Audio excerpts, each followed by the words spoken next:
और लोकसभा चुनाव से जुड़ी एक बड़ी जानकारी आपके बीच में रख रहे हैं। कांग्रेस की सीईसी की बैठक में बंगाल की 8 सीटों पर मुहर लग चुकी है। कर्नाटक की 14 सीटें, तेलंगाना की 7 सीटों पर भी मुहर लगी है और गुलबर्गा से खरगे के दामाद डी राधाकृष्ण चुनाव लड़ेंगे। मोहित राज दुबे हमारे साथ जुड़ गए हैं और अपडेट उनसे। मोहित, देखिए, सबसे दिलचस्प है बंगाल।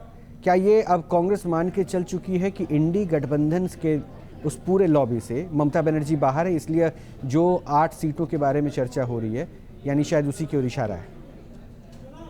बिल्कुल, आपने बहुत महत्वपूर्ण सवाल कर दिया है कि क्या एकला चलो की रणनीति पर पश्चिम बंगाल के भीतर कांग्रेस दिखाई देगी। तो निश्चित तौर पर दिखाई देगी। आज केंद्रीय चुनाव समिति की एक बड़ी बैठक हुई जिसमें पश्चिम बंगाल की 8 सीटों पर सीधे तौर पर मुहर लगा दी गई, जिसमें अधीर रंजन चौधरी का भी नाम है। अधीर रंजन चौधरी लगातार ममता बनर्जी के खिलाफ बोलते हुए नजर आए थे, लिहाजा वही एक मुद्दा ममता बनर्जी ने बनाया था कि आप ही के पार्टी के लोग हम पर निशाना साधते हुए नजर आते हैं, तो आपके साथ हम गठबंधन कैसे और किस तरीके से कर सकते हैं। तो आज केंद्रीय चुनाव समिति की बैठक में पश्चिम बंगाल की 8 सीटों पर मुहर लगाई गई, जिसमें अधीर रंजन चौधरी का बहरामपुर से नाम है।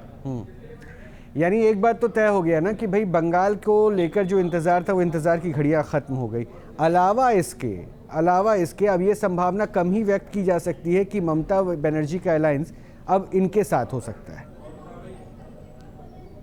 बिल्कुल, देखिए, ममता बनर्जी आप तो कह सकते हैं कि इंडिया गठबंधन में भले ही है, लेकिन चुनाव लड़ेंगे तो चुनाव में वो लड़ती हुई नजर, चुनाव में वो सहभागिता करती हुई। मोहित, बहुत बहुत शुक्रिया आपका। कुछ टेक्निकल इश्यूज से शायद आपसे संपर्क टूट रहा है, लेकिन इस गठबंधन के मायने क्या हो सकते हैं आप वो समझ लीजिए कि ममता बनर्जी के खिलाफ अब कांग्रेस के प्रत्याशी भी हैं और ममता बनर्जी ने हर सीट से अपने प्रत्याशी को उतारा है।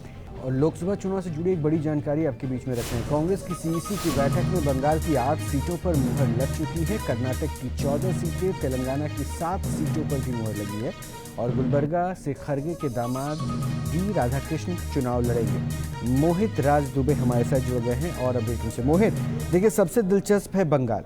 क्या ये अब कांग्रेस मान के चल चुकी है कि इंडी गठबंधन के उस पूरे लॉबी से ममता बनर्जी बाहर है, इसलिए जो 8 सीटों के बारे में चर्चा हो रही है, यानी शायद उसी की ओर इशारा है?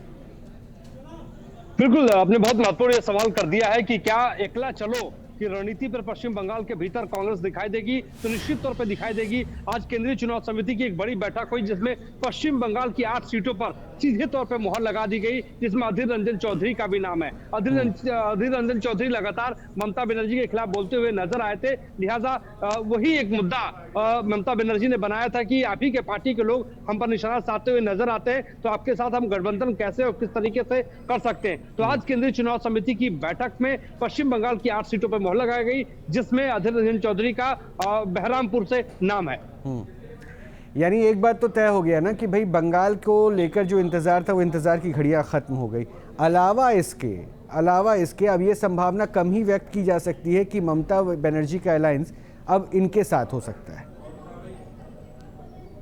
बिल्कुल, देखिए, ममता बनर्जी आप तो कह सकते हैं कि इंडिया गठबंधन में भले ही है, लेकिन चुनाव लड़ेंगे तो चुनाव में वो लड़ती हुई नजर, चुनाव में वो सहभागिता करती हुई। मोहित, बहुत बहुत शुक्रिया आपका। कुछ टेक्निकल इश्यूज से शायद आपसे संपर्क टूट रहा है, लेकिन इस गठबंधन के मायने क्या हो सकते हैं आप वो समझ लीजिए कि ममता बनर्जी के खिलाफ अब कांग्रेस के प्रत्याशी भी हैं और ममता बनर्जी ने हर सीट से अपने प्रत्याशी को उतारा है।